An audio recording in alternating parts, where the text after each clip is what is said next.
Good evening, everybody. I'd like to apologize for starting our meeting late. We had a closed session that ran a half hour later than we thought. I'd like to call the Dearborn Public School Board of Education meeting of April 28, 2014 to order. Roll call, please. Trustee Adams? Here. Trustee Guido? Here. Trustee Lane? Here. Trustee McDonald? Here. Trustee Shellis here. Trustee Schoolmaster? Here. President Barry. Here. Next item, please. Pledge of allegiance to the flag. Mr. Jamal Loera, principal of Salina Intermediate School, will introduce students who will lead in the Pledge of Allegiance. Question before that, President Barry. Trustee Lane? Should the minutes reflect that Trustee Adams is here via speakerphone?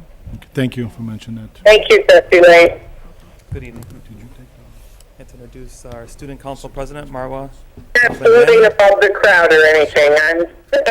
and Vice President Mohib Murshid from Salina Intermediate.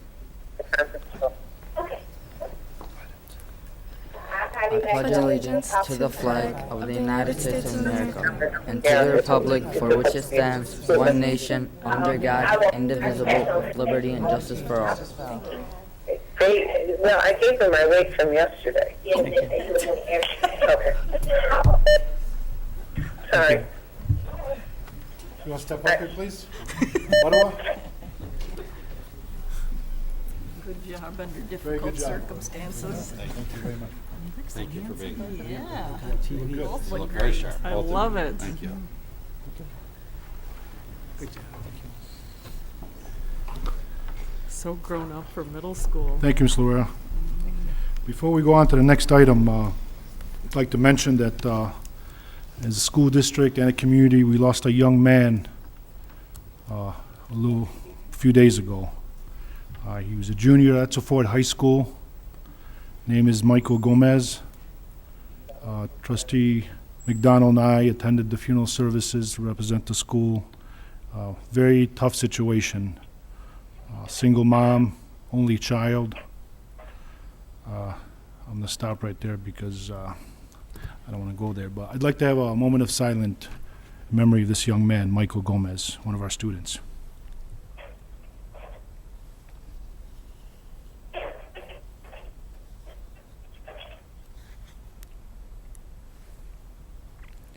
Thank you. Next item, please. Superintendent's update. No agenda items. I got a few non-agenda items. First with retirements. Richard Papp, District Operations, is retiring after almost 40 years of service. Deanna Adams, Howard Elementary teacher, 24 years of service. Sabri Alloway, 27 2/3 years service. Carol Majetic, 31 1/2 years.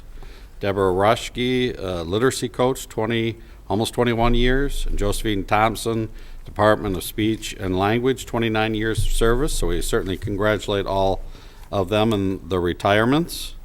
As you know, the legislature continues to talk about the budget process. The revenue estimating conference will be held in a couple weeks and then look for quick passage.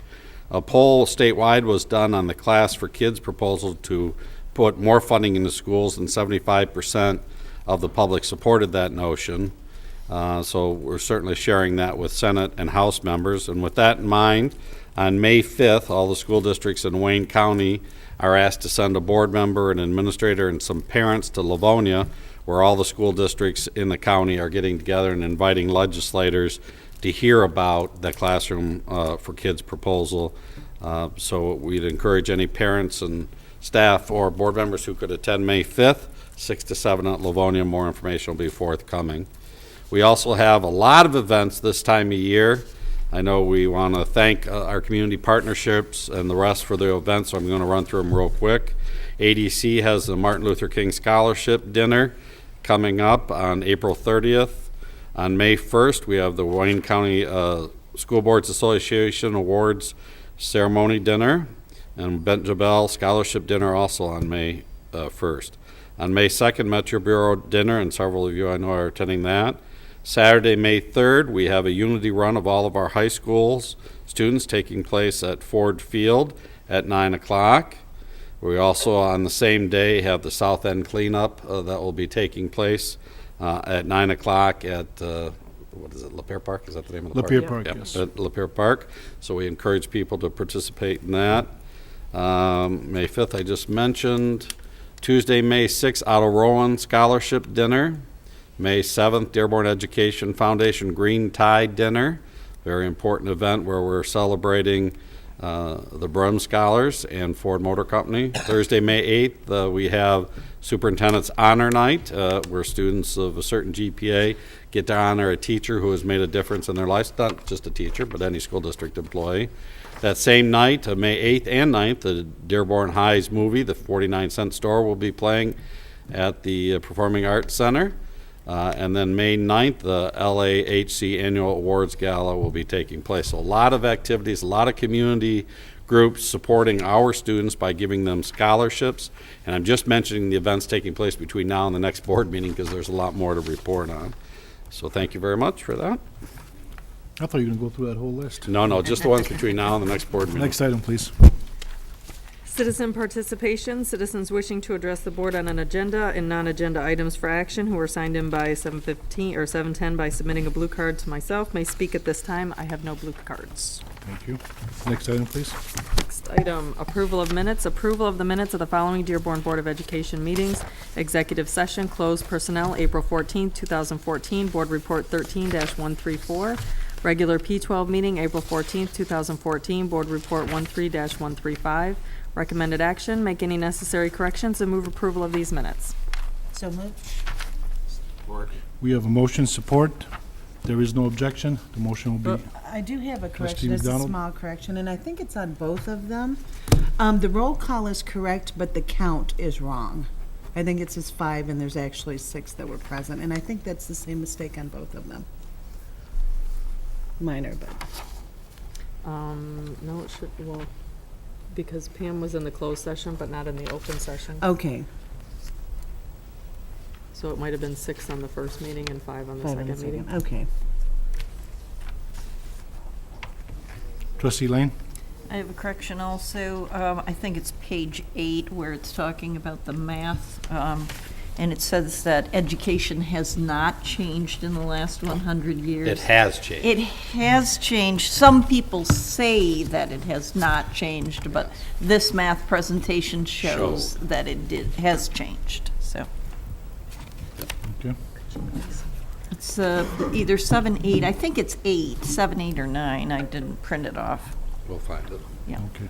You know what, for next meeting, we get these minutes ahead of time. If there's just clerical error or just simple corrections, that's fine. If there's an issue we want to bring up, I'm okay with that, but just shoot an email or something. Okay, as amended, if there is no objection, the motion will be adopted. Thank you. Next item, please. Recognition and acknowledgements, commendations. Today's commendations will be read by Dave Mustonen. The one and Oh, what happened to our Fortson student? Okay, all right. Maybe they were on the same plane as Jim that didn't get back or something, so I don't know. So, we'll get her back here, don't worry. We'll have her back for the next time. Starting off, Dearborn High, commendations to Dearborn High student Demetrius Harmon for placing first in the Young Entrepreneurs Academy, sponsored by the Dearborn Area Chamber of Commerce, talking about those partnerships. Demetrius and his partner Carrington Bell from another high school in a different local city next to us, presented their business plan to a panel of judges as part of their participation in the first class of the Young Entrepreneurs Academy. The pair was awarded $1,000 in seed money to start their business. Both students will be attending the National Trade Show in New York in May. Additional Dearborn High students who were awarded funds to start their business were Ali Nasrallah, Alec Asalapis, Zainab El Hassan, Yasmin Wooten, Victoria Williams, Ahmed Khan, Adnan Ramouni, and David Bermudez. Students from other Dearborn Public Schools who were awarded funds to start their businesses were from Fortson High School, Shami Smati and Rima Smati, and from Bryant Middle School, Alexandria Williams, Amelia Tennant, and Aaron Sostek. Also from Dearborn High, commendations to the students and parents of the Dearborn High School theater program for their tremendous production of the musical comedy Monty Python's Spam-A-Lot. This was done under the direction of DHS teachers Greg Viscomi, Carmel Atkins, and Jeff Oshnock. From Henry Ford Elementary, commendations to Henry Ford Elementary School community of parents, students, and educators for their efforts to raise more than $2,900 for the Leukemia and Lymphoma Society through a fundraising effort known as Pennies for Patients. Resource teacher Linda Lazar organized the campaign. Since 2002, the school has collected over $26,000 for LLS. The school also collected $1,900 for Jump Rope for Heart, and that was coordinated by physical education teacher Carol Cerez. From Stout, commendations to Stout Middle School Student Council for collecting over $1,400, also for the Leukemia and Lymphoma Society. The fundraiser ran from March 17th through April 4th. And the Stout Student Council also sponsored a hat day on April 16th, where students paid $1 to wear a hat for the day. It's always a lot of fun. And the students raised $156 for Cystic Fibrosis Foundation, which $75 more than they collected during the fundraiser last year. So you can see their efforts are improving year by year. Those are the district accommodations for today. So thank you all. Sir. Appreciate it. Next item, please. Acknowledgement of donations. A donation of a Ford Ranger pickup truck has been offered to Fortson High School by Mr. Tom Tofalski to be used in the automotive program, so we certainly thank Tom. Anytime we get vehicles to work on, it helps the kids bring it to life, so we thank Tom for that. And there's no other? Special reports, 6th, 7th grade program, Mr. Brian Whiston, Dr. Gail Schenkman. Dr. Schenkman, and are you giving the report, or who's giving? Okay. Yes, all right, just 1 second before you do that.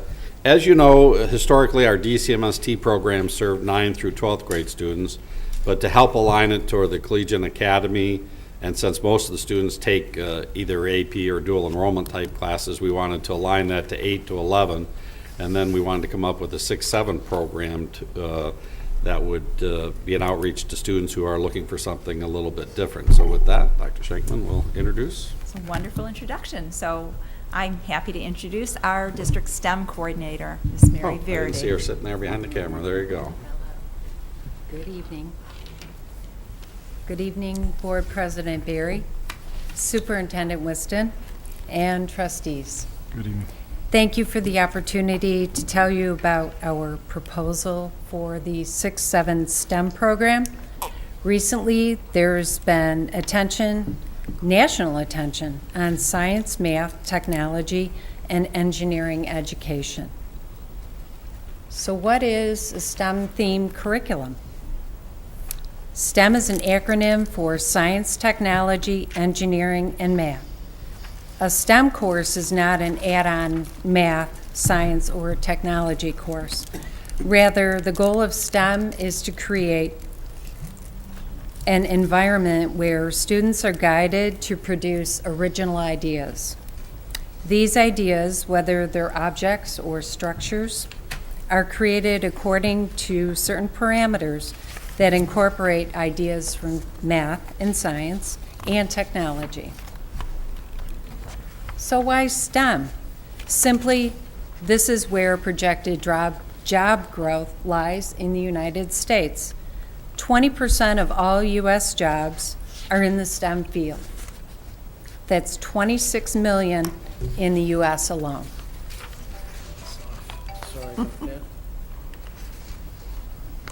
Comparing STEM to non-STEM job availability, for every one non-STEM job that's available, there are nearly 4 people competing for that one job. For every one person qualified for a STEM job, there are 2 positions available. So why STEM 6 and 7? Students in 6th and 7th grade are filled with natural curiosity. This is a perfect time to hook them. Although students make math and science connections, this is not the main goal of STEM. The mission of STEM is to grow students' capacity for creativity and fun while they're learning. Creativity is not only a valuable academic tool, but also a life skill that will serve students well in many ways during their lives. Like all skills, creativity can be developed with practice. A typical STEM class encourages creativity by presenting students with a question or a challenge. There could be many different paths for students to think about while they're designing, building, and later explaining their solution that complies with the project specification. You might agree that students having fun will be much more engaged in their own learning process. This fun is really the freedom to explore, investigate, and create. STEM classes are more about process than getting to one right answer. Oscar Wilde said, "Experience is a name that we give our mistakes." STEM fosters the belief that mistakes can teach us a better way to do things. Just like all the engineers over at Ford Motor, I'm sure would love to have the answers ahead of time, but unfortunately, that's not the way the real world works. So through this trial and error process, students learn a real valuable real world lesson. Our elementary and middle schools surveyed their parents. Parents overwhelmingly supported a STEM program. And for admissions, much like our successful DCMST program, students would apply and be admitted based on students' success readiness.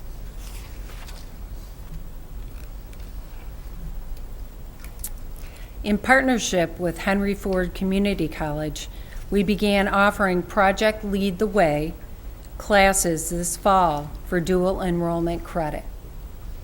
We will expand the high school offerings next fall at Etzel Ford High School. We propose to adopt the Project Lead the Way for grades 6 and 7. What would students be learning?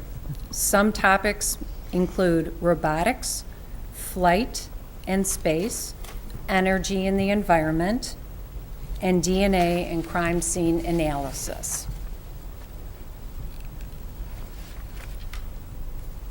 High school students have many choices. They can apply to the DCMST, they can attend the early college, they can go to the Henry Ford Collegiate Academy, they could take classes at the Michael Berry Center, or they could dual enroll in college courses.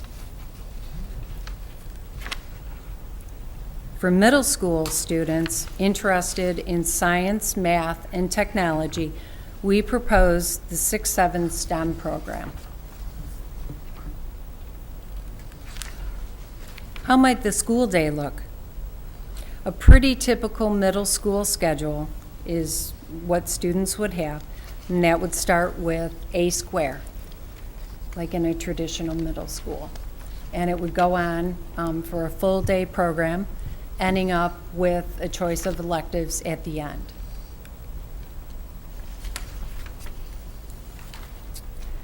What would be the location of such a program? The same location as the DCMST, the Montessori School, and the Michael Berry Career Center, the Dearborn Heights campus. In closing, perhaps the greatest benefit of a STEM program is not the content or skills, but rather the ability of a STEM program to spur students to think and inquire. And I do want to say, when we started this program, we didn't start out saying it'd be a STEM program. What we did is had the elementary, middle school leaders, we had community members, and we had parents get together and come up with what they thought would be a good option, and then we also surveyed parents, so because we really wanted to meet the need.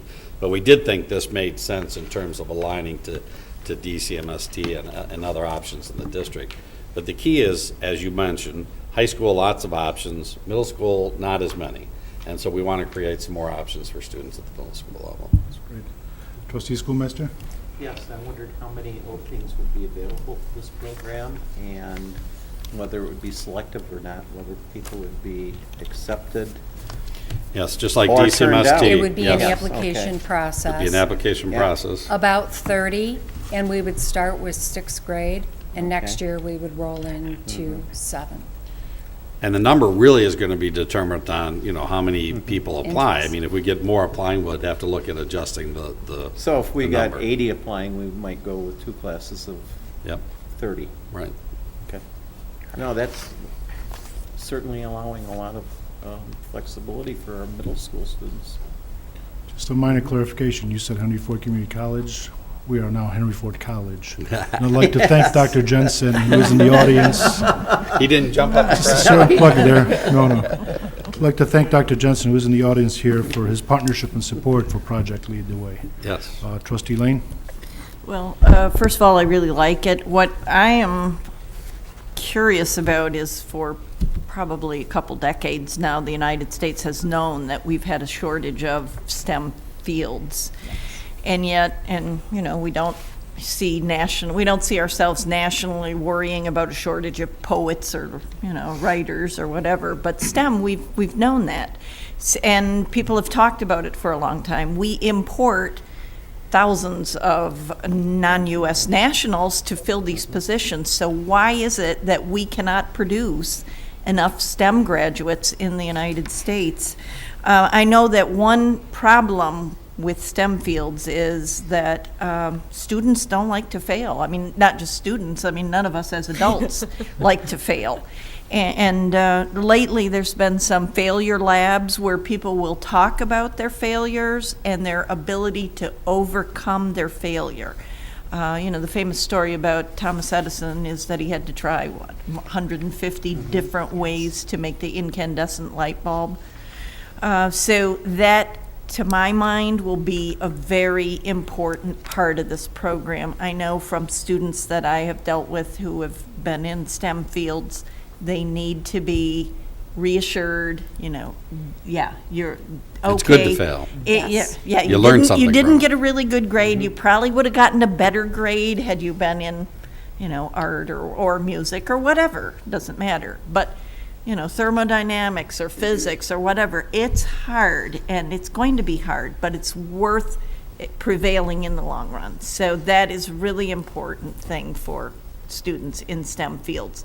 And the payout is there long-term, so. I hope. wholeheartedly agree. And that failure that you spoke of becomes not failure, but it becomes part of the culture. And it's really part of the engineering process. So. Okay, that didn't work. What do we move on to? Yes. What's the next Yes, fix? students need to So learn. will we have transportation, or what is the plan? Is this a standalone? This is an all-day program at a non-traditional middle school. So what are we doing about that? I don't think we're providing transportation. It'll be a parent So option, so. Parents will transport there. Can I ask a question? Yes, Trustee Adams? And I may have missed it, and I don't have the PowerPoint in front of me. I apologize, but what is the criteria to get into the program? Is it a test? Is it a referral? Yeah, we'll get you the PowerPoint. It talks about the criteria would include student interest form, MEP scores, GPA or grade, STAR math, Lexile reading score, and district math common assessments. So it would be a combination of several things. And the teacher would recommend the student to go into the program, or the parents, or what? It could come from students, it could come from parents, could come from counselors or teachers who see that students are doing very well in math and science and may want to, or technology, and may want to lead them in that direction. But really, as a district, we're trying to move to, my education plan, which is to get students to take more ownership in designing their educational program or plan. So if we're doing the right communication to students and parents, they'll self-select. And then they have to meet the criteria. Okay, that makes a lot of sense. Thank you. Trustee McDonald? This is only open to district students, correct? Yes, correct. Okay. Abe Mashur wanted Mr. to Mashur? say a few words as a parent. That's right. As a parent and former science teacher, I mean, it's an absolutely terrific opportunity for our students. Like we talk about, making education relevant and making it so that we're preparing our young students to, for different avenues in life. Obviously, it's educationally enriching. They're going to have the chance to be creative, to be innovative, and hopefully we can have an inventor from Dearborn. How cool would that be in a few years down the road? But anyhow, so they get that opportunity, and then obviously it'll make them more college ready. And then as Ms. Verity spoke about earlier, it gives them the opportunity to apply for jobs and a wealth of jobs. The opportunities are obviously in healthcare, a lot of them in healthcare and in the sciences and in the engineering field. So it creates a multitude of opportunities. So if there's anything I can tell you to to help entice you to how to in order for us to start this program, let me know. I can tell you the staff, speaking to Winifred Green and some of the staff at DCMST, and also almost serve as in a sense of as a feeder into the DCMST program. So you're obviously going through it for 6th grade, 7th grade, and then 8th grade eventually, and then it's easier for the students to be acclimated and to be able to overcome some of those adversities. Failure at a young age is handled a lot easier than failure as you get older sometimes. It's kind of like learning to ride a bike or whatever. You can just get on that bike and try again, but adults sometimes when they try things and are not successful, or even older adolescents in the older teenage years, they try things and they're not successful. They might have their reservations about trying again, but when they try it at 10 and 11 years old and they don't have success, they keep coming and it'll eliminate or at least reduce a lot of the failure anxieties that some of the students may have. Well, the sales pitch should be easy. The sales pitch is, you don't have to go looking for a job. They will come looking for you. Absolutely. You get to choose your job as Right. opposed to... Right. Yeah. All right. Okay, thank you very much for your report. Next item. Next item, Focus Priority Schools Quarterly Report. Mr. Brian Whiston, Dr. Gail Shankman, Dr. Jill Choko, Ms. Kathleen McBroom. And we're going to turn it over to Kathleen McBroom. This is a requirement from the state for her to give you regular updates on what's going on, so she's here at this meeting to do that. Good evening, everyone, again. This is indeed your third quarter focus and priority school update. And basically what's going on is that we are implementing the plans. And the plans consist of the focus teaching and learning priorities that were submitted to the state for approval back in November, and the Etzel Ford Priority Transformation Plan that was also approved by the state back in November. And basically, we are working our way through the required supplemental data disaggregation as we consider our bottom 30%. We are changing instruction in the classroom to better meet the needs of all of our students. We've implemented pretty intensive programs of professional development to make sure teachers have the tools and materials that they need in order to implement these changes. And we're working on transforming the climate and culture to make these schools more welcoming, more open, and more flexible as they strive to meet the needs of their kids. We are also beginning to look at some of our preliminary student achievement results. Now, these are only preliminary results that are coming back for a number of reasons. One is that the test scores that we have reflect all the kids. They don't eliminate the kids who are not full academic year.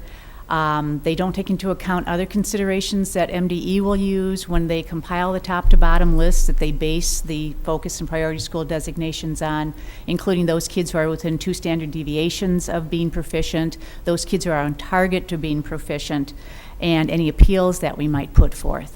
What I did do for you is I did summarize the preliminary results, and I put them into, I apologize, it's about a 4 or 5 page document that was sent to you as part of board briefs, and I believe you have copies there. Yes, we do. Yeah, and because these are only preliminary results, and because schools haven't had the opportunity to really disaggregate the data to the subgroups, I did not think we'd take time to go through them at the board meeting tonight, unless if you have any specific questions about any of the information there, I'd be happy to respond to them.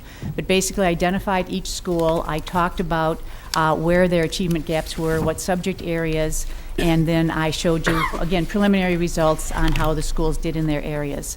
And in general, the results right now are very encouraging. There's a lot of achievement, including a lot of double-digit achievement in several of the subject areas.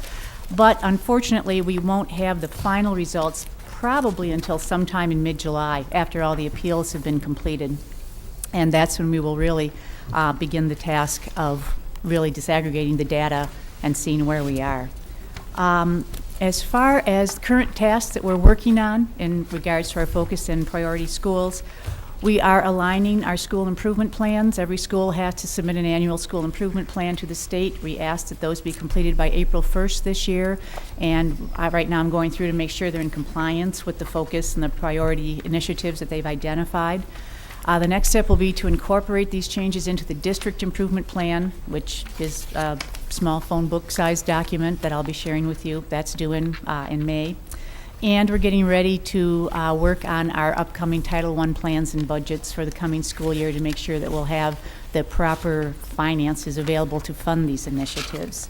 We've also been very busy looking at our summer professional development plans to see what would be the most opportune to put into place during the summer when teachers, don't have to be pulled out of classrooms and can hopefully focus in on professional learning. We're also looking very closely at our extended year programs, our summer school programs, to make sure that these will be in alignment in furthering the focus school and priority school initiatives that we started during the school year to act as an effective bridge between this year and next year. The summer tasks, as we look forward, we will, when we get our final results, very, very closely analyze and disaggregate the data, looking at the subgroup and the gap performance across the board. We are, of course, looking forward to the release, probably in mid-July, of the updated 2014 state top-to-bottom list and the new designations of those schools that are focus and or priority. These designations change every year, and they can change. And as we know, it's very, very difficult. We don't really know what's coming because there are no cut scores, there are no specific criteria or thresholds, because every year we are compared to every school across the state, and so it's a constantly shifting and changing target, and so we have to be prepared for that. To get prepared for the start of the 2014-15 school year, the sorts of things we'll have to be considering are the communications. There are very tight requirements and timelines concerning informing parents and community members about the status of these schools. The financial set-asides, which is 20% of our total Title I budget. Revising the plans and the budgets because of different state and federal legislative timelines and due dates. The information is due into the state before we have the status of the schools, so that means we have to go back and revise the plans and possible staff revisions, either moving staff around or adding staff. As we look forward to 2014-2015 school year, there are a number of concerns. The state is going for another set of waivers to the amendment to No Child Left Behind. So remember, No Child Left Behind mandated that every child in the United States had to be 100% proficient by June of this year. And so MDE and every other state in the nation has gone for waivers. And the first round of waivers were the ones that brought us the focus and priority school designations. We had a round of waivers that went into effect last year, and there are currently another round of waivers that are going to be presented to the federal government in just a couple weeks, and they changed some of the set-asides and the designations for both the priority and focus school, which, if they go through, they will impact the plans we already have in place. Etzel had to create a 4-year turnaround plan, and we don't know which waivers are going to be accepted. We don't know to what degree some of the waivers are going to be accepted. It's always an ongoing negotiation, and that may alter or change some of our plans. We're also waiting, of course, for the state to determine what kind of assessments we will be using next fall. We are assuming and hoping that they'll move forward with the Smarter Balance, but there's been no decision. That will have an impact on the focus and priority schools. Of course, every school in the state will be in the same boat, but there'll be different targets, different ways of assessing if kids are successful or not. We've already established certain levels of expected improvement. Those will probably have to change. And a third area that's going to be impacted is the teacher and administrator evaluation process from the state. That's part of the waiver package, and depending, again, to what degree, what elements are approved, what elements aren't approved, that may have an impact on staffing for focus and priority schools. Again, all of these things are pending. that's really about the update right now. We're in a holding pattern until we get additional information, and I would be happy to entertain any questions or concerns. The next time I come before you, will probably be in July or August, and I should have very specific information for you at that date as far as, the annual end of year, the progress the focus schools made, and possibly even an indication of what focus and priority school status we'll be dealing with for the coming school year. Trustee Lane? Well, I know this is just rhetorical, but just so that other people understand, and it's not for you or even for most of the folks here, everybody pretty much understands this, but looking at this data, so William Ford, to pick any old school, writing is up 28%. Yes. And science is down 1%. Mm-hmm. So will they be labeled, or they're currently a focus? They're currently a focus school based So, on those two areas. How much of any failure, so to speak, puts a school into a focus from priority? So is any drop going to, because we have the same thing here at Dearborn High, up 7% in English, up in reading, but up priority in... schools and focus schools are Yeah, not, it's two not like different things. stages. Yeah, there's They're yeah. not stages like with No Child Left Behind. Yeah, Yeah. the focus Okay. schools, remember, is comparing the gap between the top performing 30% and the bottom 30%. So the actual test score, without knowing the gap, we can't answer the question So on the this will be, focus. that is only the gap between, rather than the movement up or down, You which gotta look is at no Etzel Ford child. priority and look at their numbers up and down, and that's the different equation.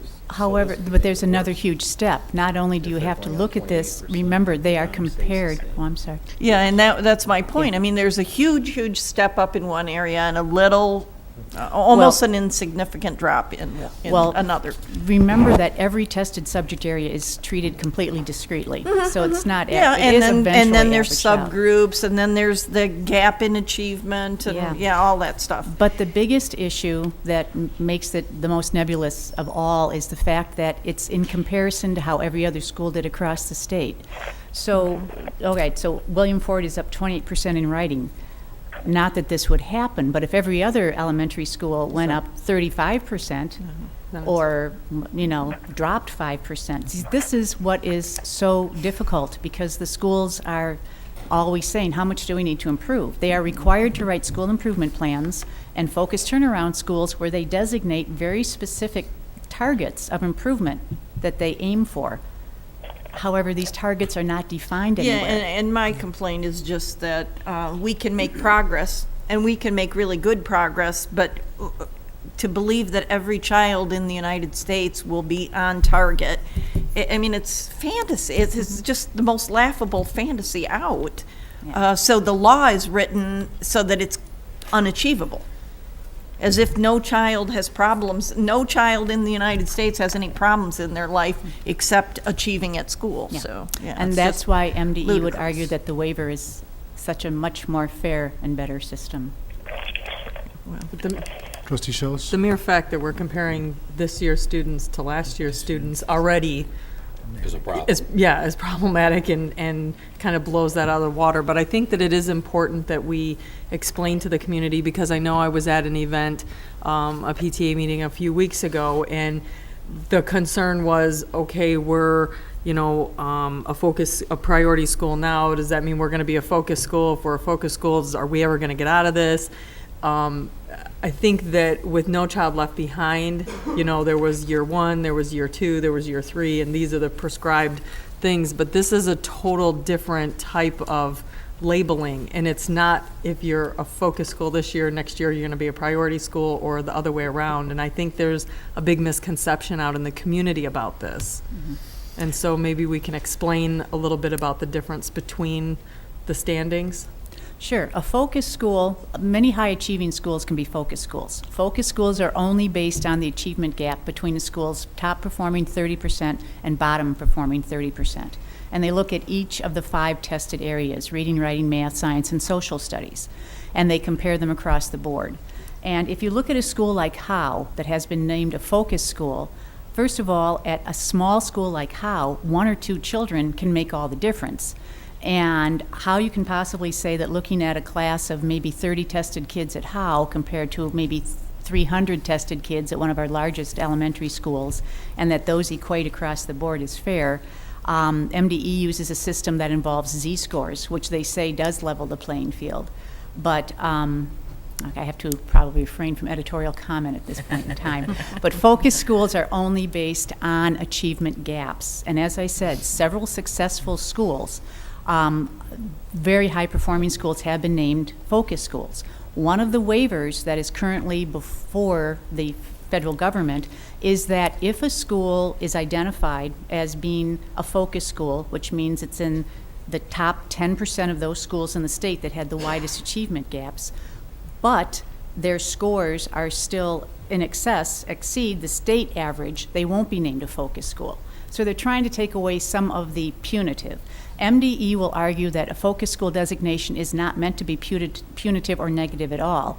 But it's a label and it's a designation. Is fact. Yeah, and I think there's been enough public feedback that MDE is realizing that this is not producing any kind of positive results. Priority I wouldn't schools. hold my breath on that one. Yeah. I won't refrain from editorial comments. Priority schools are required to be identified by federal law, and they are the bottom 5% of the schools in the state of Michigan, who on the top to bottom list receive a score of 0, 1, 2, 3, or 4. Okay, the issue with this is that, again, it's a moving target. There's no cutoff points, but basically the federal government requires that every state identifies 5% of their schools as failing based on various criteria. And it's the criteria that we are constantly negotiating. And Etzel Ford was identified due to a variety of issues, not just low test scores, because there are many, many other schools across the state that have much lower test scores than Etzel Ford. But it was a combination of achievement, the growth rates, participation. It's a very convoluted metric that I have gone through before. Etzel Ford is, moving heaven and earth to change themselves around. And again, based on their ACT results, they have showed remarkable improvement in every area tested in ACT.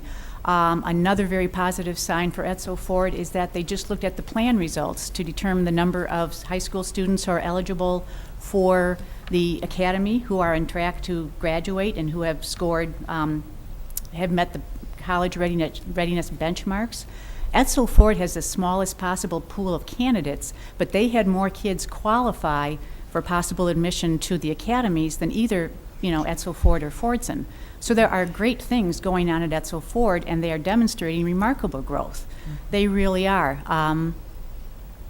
Will this be enough to raise them out of priority? It's not what grabs the headlines. And truthfully, my kids, the son in California who heard the headlines about, Etzel Ford is crashing, and everything gets simplified anyways because it's so complicated that who can understand all of these? The measures change all the time. So, but we just received a bronze award from, was that USA Today or the Wall Street Journal? Yeah, which was like one of the top 100 schools, high schools in Michigan. So it's convoluted. Yeah, well, it's depends on what you want to look at.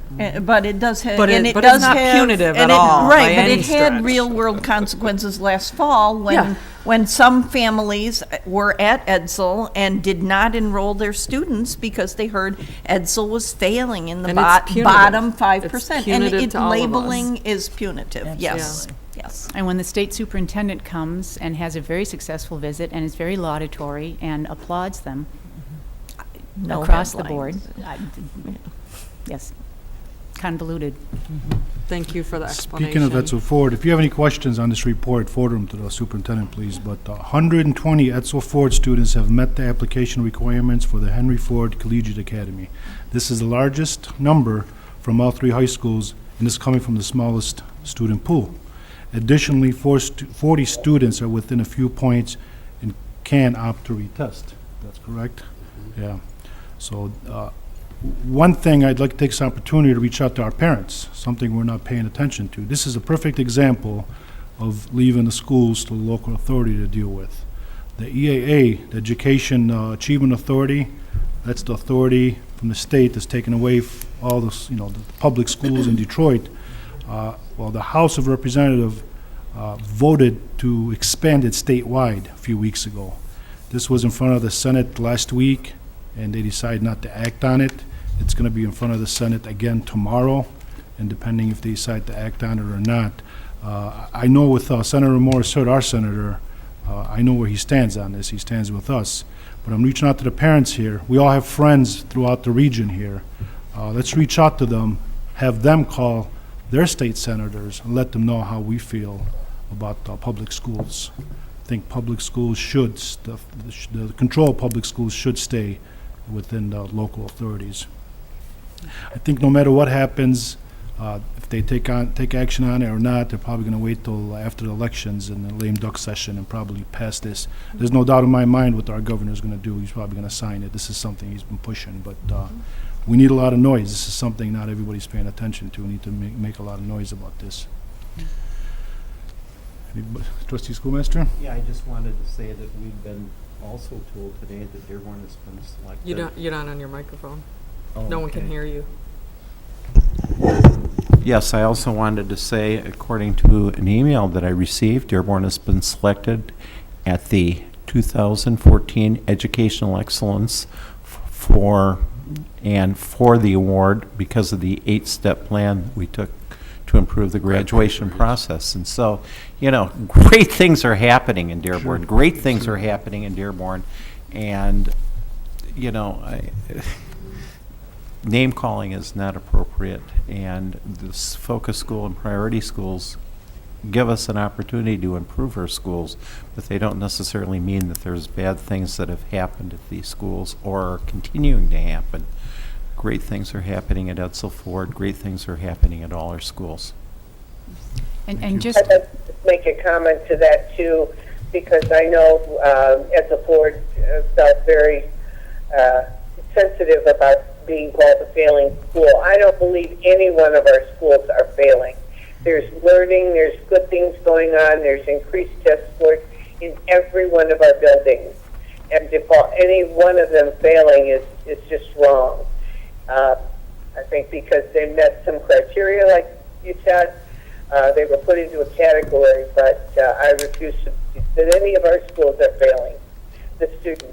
We work too hard at that, and that's just an observation. Thank you, Trustee Adams. Trustee Lane? Just a technical point.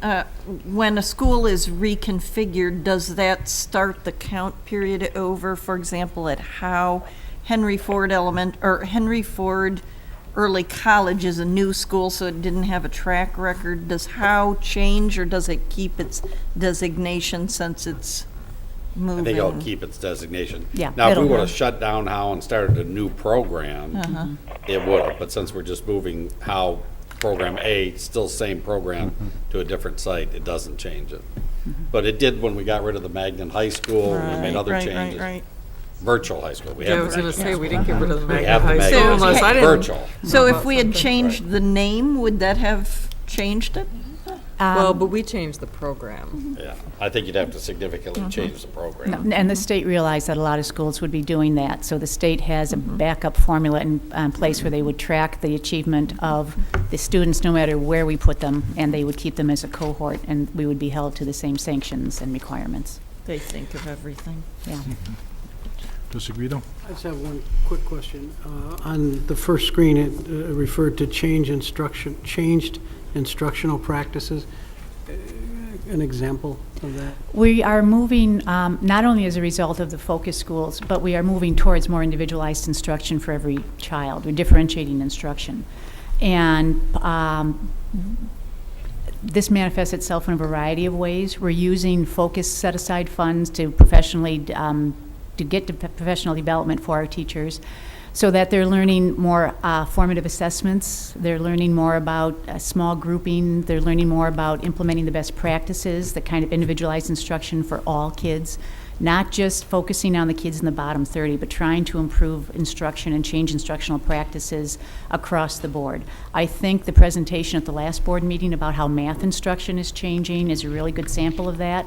I think Mary Verity's presentation about the emphasis on project-based learning in STEM, it's basically kind of changing the approach, moving away from the traditional Stand and lecture. So this should have some long-term benefits for us, even It's though the direction Dearborn is moving in general, but because of the focus designation and the additional set-aside funds, we're able to accelerate this in some of these instances. that's what I thought. And because we're spending more money on additional assessments, we're able to pinpoint interventions for the students, especially those in the bottom 30, to a greater degree. And So another it's- way of thinking of it too is, in gym class, when I went to gym class, you had gym class.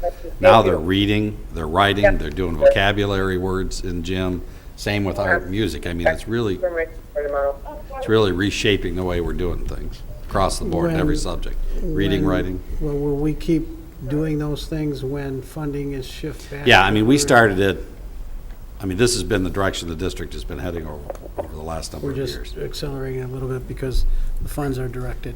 But if you look at any of our school improvement plans, they won't get approved by us unless they have these kinds of changes in classroom instruction. And quite frankly, we want our teachers, in a way, to work less. We want the students to take ownership of their learning and teachers to work a little less. We're not trying to have teachers work harder or put more on the teachers. We're trying to give students the responsibility for taking on some of their learning. Makes sense. Trustee Lane? So of the schools that are priority and focus, or priority, I guess, I know this isn't a question that you're going to like, Superintendent Weston, but do we realistically think a couple of these or any of these will go to focus? Well, yeah, And focus. if so, do we have a plan for runaround in July, as happened this past summer when we had to add an hour at Edsel? Yeah. Unfortunately, they never give us much time. As you know, Edsel, we got Yeah, notified that a was week before terrible. The school. way it was Right. handled was just really So terrible. the focus schools, of course, we had schools go out of focus schools because they addressed the issue. Fortson is an example. Bryant is an example of schools who took the issue on and, got out of that status, even though legally, technically, they'd be listed somewhere on some list, they're no longer considered it. Because I think it's a 4-year cohort or. It's a four-year cohort, so it But they should can't earn either their way off. Bryant or Fordson fall within the top 10% of the gap this coming year. They would be considered a third-year focus school. It's And certainly, we're only concerned about, Edsel Ford's priority status. We think we're making significant gains. We're going to be okay there. And just candidly, Salina Intermediate is one school that we continue to work with and have a plan. And you've seen some significant growth if you look at the test scores. So, that's the next school we'd be concerned about from a priority point of view. And just to be clear, there is no, focus and priority are two totally separate designations. It's not like you slide, it's not like focus is on the step to becoming a priority school. That's the public conception, and I can understand why, but they are totally separate. And just one thing that I forgot to mention, and the state pretty much ignores, is that there's a third component of this top to bottom list, and those are the reward schools. We have plenty of them. And we have 7 reward schools this year. And not only do we we acknowledge them maybe once during the school year, but the state doesn't spend much time on them either. And these are schools that can be designated 3 different ways, either because they're top achieving or because they are a beating the odds school. This is a designation that's been around for quite a while, or because they've shown marked improvement, much greater than the state average. And currently we have 2 high-performing schools, we have 2 marked improvement, and 3 beating the odds schools.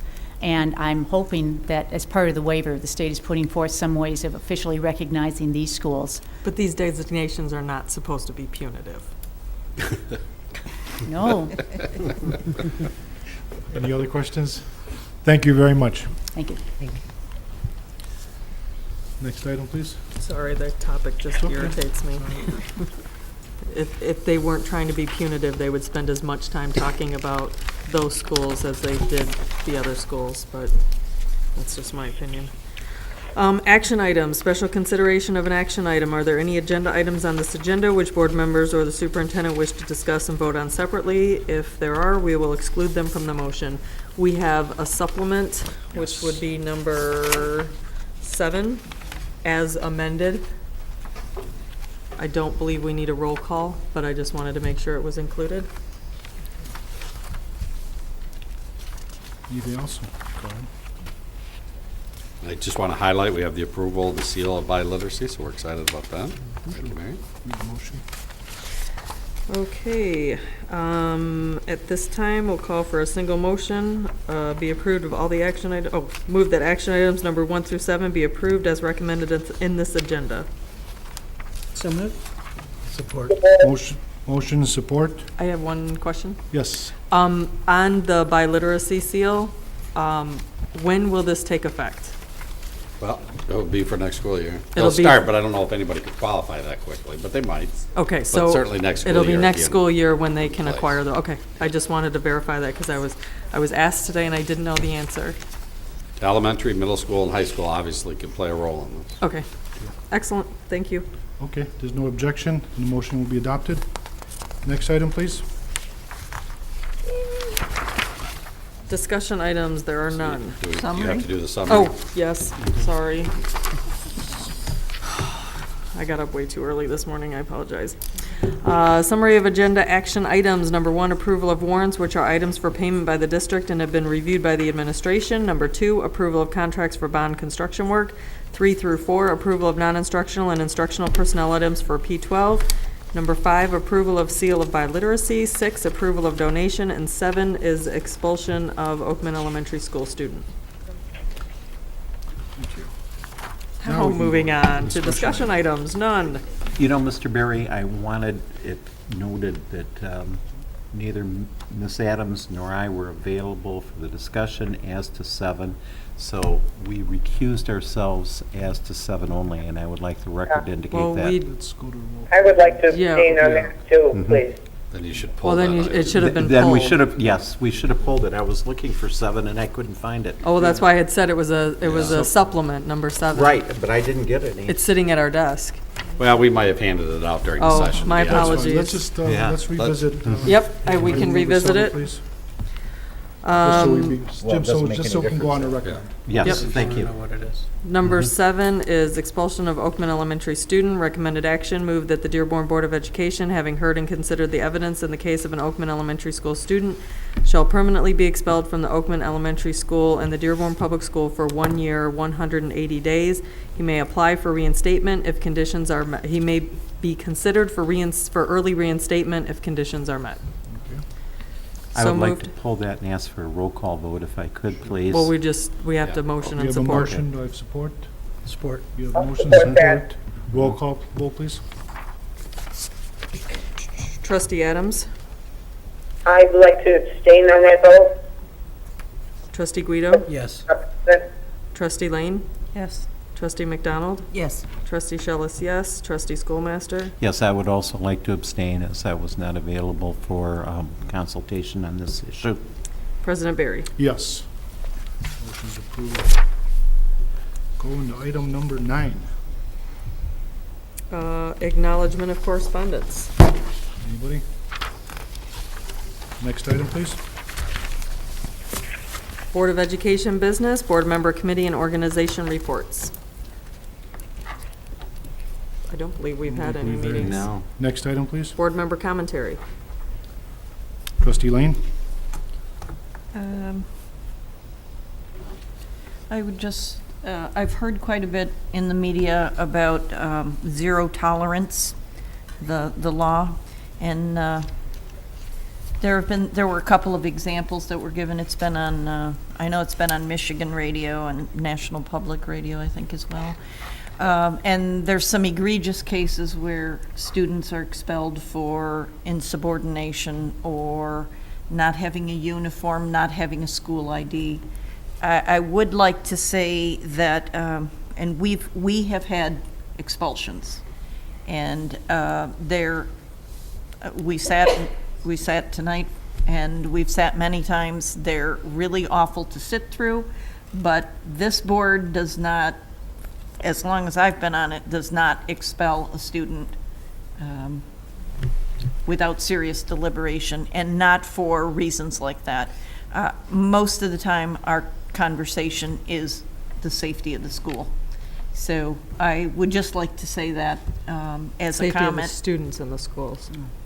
The safety of the students and Yeah. staff. Yeah. The safety of everyone. So there's just some really, really terrible examples, and I want people to know that it's not a right that is taken away frivolously without really soul-searching deliberation. Trustee Schellis?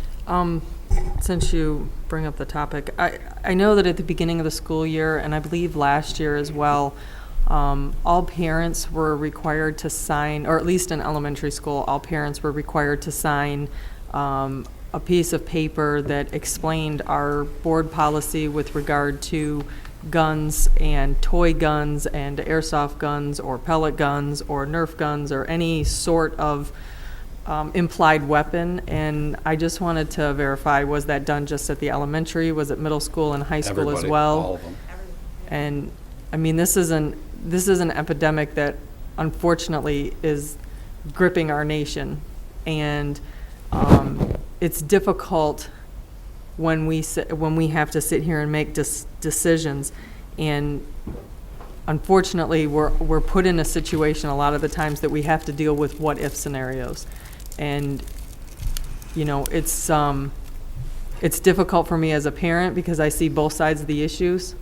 I know, you know, that it might on the surface seem harsh, some of the repercussions with it, but I think that we as a district and as a society need to re-emphasize the importance of what is a toy and what is not a toy, and that as parents, especially as parents, we are responsible for making sure that our kids know right from wrong, that we need to know where our kids are, what our children are doing.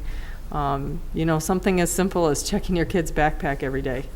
You know, it doesn't seem like that big of a deal, but it's so important. And just your kids knowing that you're going to do that can sometimes deter situations that could otherwise be harmful.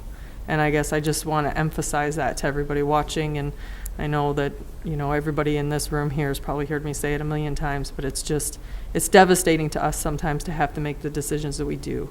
But it's also important that we make the decisions that we do. And we're not trying to be harmful, but rather protective of the 19,500 students that we have in this district that we're responsible for. Sure, thank you. Trustee Lane? Yeah, so I guess I'll just segue with that. When we have, and I appreciate the conversation because I think we as a state and as a country need to talk about this. When we talk about terrorism, we take really strong action. But when there is no discussion when it comes to Second Amendment, and there's no discussion of the rights of people to be safe. In the schools, our students deserve to be safe. I hope, Superintendent Whiston, that we will pursue in discussion the occurrence that we saw recently, where the availability of guns, not only in homes, but children's ability to order weapons over the internet is just, I don't even know how to express my shock. So that needs to be discussed among all of us as individuals in this society, but it certainly needs more discussion at all levels. I mean, politically, it needs discussion at the highest level and amongst all of us. So I hope the conversation will continue, but I'm just absolutely, utterly speechless when I hear some of these examples. Thank you. I just got a shameless plug here. I know it was mentioned earlier. Dearborn's Got Talent, May 13th at the Ford Community and Performing Arts Center. I still want to call it the Civic Center. But tickets are $5 in advance, $8 at the door, and I could have swore I heard there were some tickets available tonight. You will only be admitted into the center between 6 and 6:30. Doors will close at 6:30. And anytime there's a special event at any of the schools that you want mentioned, just forward it to the superintendent or one of us, and we will mention it. Anything else? Any other comments? Next item, please. Requests for information and/or future agenda items. I heard one earlier that we'll take care of.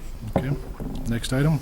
Superintendent's reports, personal commentary. None and none. Okay.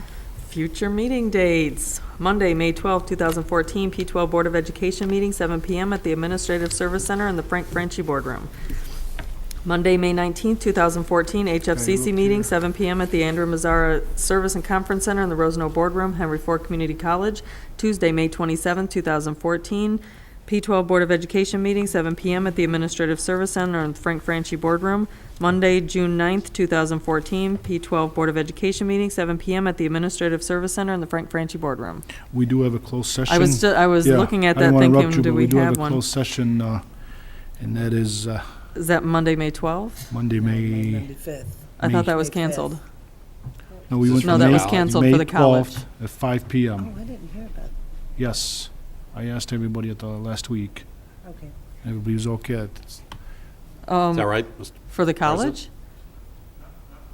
No, the college closed session was canceled.